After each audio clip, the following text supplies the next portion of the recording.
एक गांव में एक चालाक चोर रहता था। उसका नाम था मुन्नू। मुन्नू को सिर्फ एक चीज़ चाहिए थी, सोना। हर रात वो दूसरे लोगों के घरों में छुप छुप कर सोना चुरा लेता था। एक दिन मुन्नू ने एक बड़ा ही सुंदर गुलदस्ता देखा।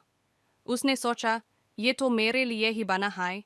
लेकिन गुलदस्ता के पास चौकीदार था जो रात को भी जागता रहता था। मुन्नू ने सोचा, मुझे ये गुलदस्ता चाहिए, पर कैसे लूँ? उसने अपनी दिमाग की भी हवा निकाल दी। उसने सोचा, अगर मैं 1 मिनट के लिए चौकीदार को कुछ डिस्ट्रैक्ट कर दूं, तो मैं गुलदस्ता चुरा सकता हूँ। रात को मुन्नू गुलदस्ता के पास पहुंच गया, लेकिन चौकीदार जाग रहा था। मुन्नू ने सोचा, अब क्या करें? उसने अपनी पैंट की जिप खोल दी।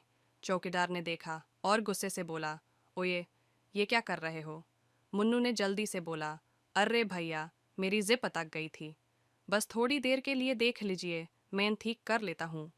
चौकीदार थोड़ा सा कंफ्यूज हो गया, लेकिन फिर उसने मुन्नू की तरफ देखा और बोला, ठीक है, जल्दी करो।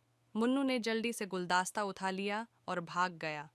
चौकीदार उसके पीछे भागा, लेकिन मुन्नू ने जैसे ही गुलदस्ता अपने घर में रखा, उसने देखा कि उसने गुलदस्ता के अंदर से सोना की जगह सिर्फ मिट्टी भारी थी।